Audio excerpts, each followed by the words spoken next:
Hi, I'm Tim. Welcome and thanks for logging on. If you love this watch, email me, tmosso@thewatchbox.com. It's in the description below. Your purchase and pricing email question line for buying this or any watch you see on any of our platforms. Please reach out to me directly. I am tmosso@thewatchbox.com for purchase and pricing details. Today we are discussing a watch that is a collaboration between Laurent Ferrier and Waco of Revolution magazine. This is the Laurent Ferrier Gale Classic Micro-Rotor Amazonia. Stainless steel and 40 millimeters, this is a watch whose green dial recalls the verdant canopy of the Amazon rainforest. Classically beautiful, the 40 by 11.4 millimeter thick Gale or smoothed pebble case measures 46.8 millimeters from lug tip to lug tip with a versatile 20 millimeter spacing between the lugs. We'll throw the watch on my wrist, which is 16 centimeters in circumference. Beautiful and buttery. This is a strap made of a sort of nubuck texture calf skin and alcantara that is so soft on the wrist it feels as though it were already broken in, but it's brand new. You can see the watch sits nicely. It's a full-size dress watch, being 40 millimeters, but with a super sloped case flank and a thickness of only 11.4 millimeters total. It'll slide underneath any dress sleeve. Taking a look down the barrel, you can see the lugs, which are downward curved. They don't come anywhere near the edge of my wrist, so you could wear this watch on a wrist as small as 14 centimeters circumference, maybe even 13.5. Finally, over the top, now I'm pulling it a little bit tight. This always exaggerates the width of the watch.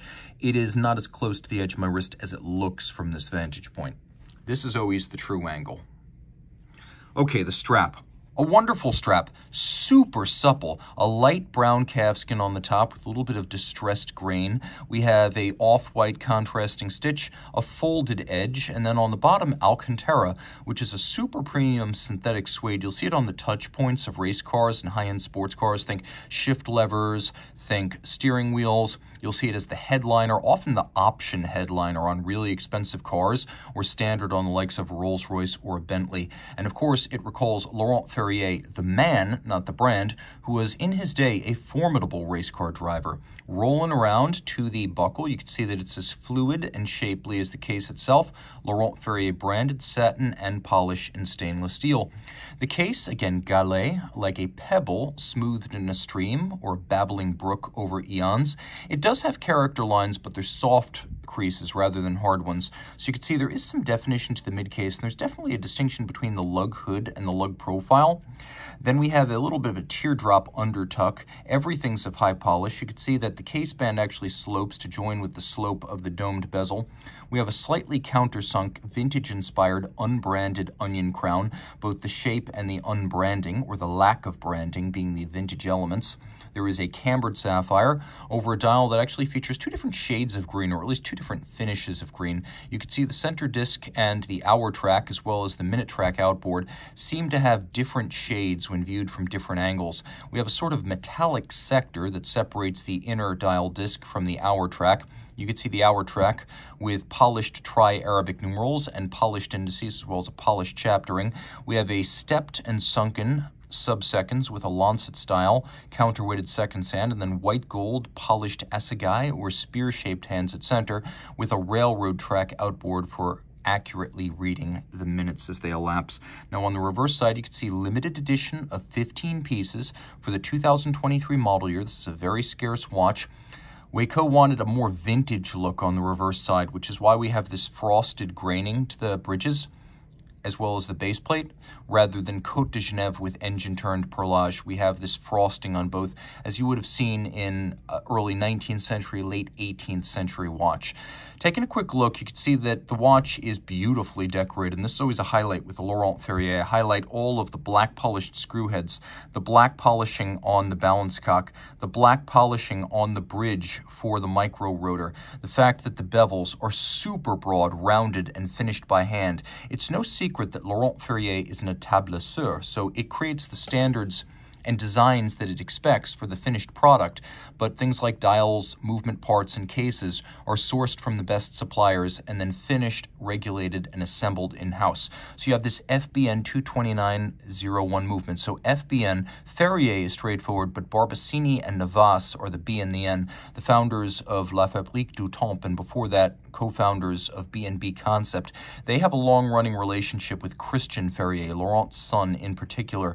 So they helped with the actual engineering and basic movement part fabrication for this, which is how high technology can be incorporated despite the low volume and the small size of Laurent Ferrier.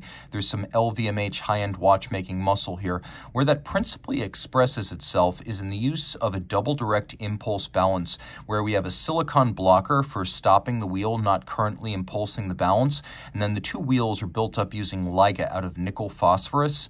And so we have this double direct impulse system that does away with a Swiss lever. There is no lever in this escapement. Like Breguet's 1802 natural escapement, you have two balance wheels. Well, you have one balance wheel and two balance wheel impulsors. And you can see that impulsing wheel just below my finger has little columns on its side. So the impulsing wheels impulse the balance to and fro, each one only in the direction of travel, and they impulse the roller jewel directly, which reduces friction, reduces the amount of oscillating mass, improves power reserve, reduces maintenance requirements. There are lots of advantages here. So that's why this is used. In Breguet's era, it wasn't reliable. With modern technology like DRIE and Liga, this can finally be achieved. So double direct impulse escapement, we have a free sprung balance adjusted in 6 positions, one more than a standard chronometer. We have an overcoil hairspring, which centers the mass of the hairspring, so the watch keeps very regular time in every position, neither really gaining nor losing. It oscillates at 21,600 vibrations per hour, 35 pivot joules. We have a pawl-based bidirectional engine-turned 22-karat gold micro-rotor and a 72-hour power reserve, all of this water-resistant down to 30 meters. We have that lovely frosting across the bridges. We have sharp interior angles. I count 1, 2, 3, 4, 5, 6, 7, 8. And notice that this black polished and skeletonized balance cock in steel has beveling inside and interior angles inside. That is very difficult to achieve in steel. You can see there's a little bit of engine turning on a bracket located below the balance, and then we have satination on the bridge that underpins the rotor system. We also have a little golden chaton fixing the jeweled staff of the rotor to keep it silent. It uses a jeweled staff, and that little chaton a nod to the pocket watch era of watchmaking. A beautifully decorated high horology watch from a brand that is criminally underrated.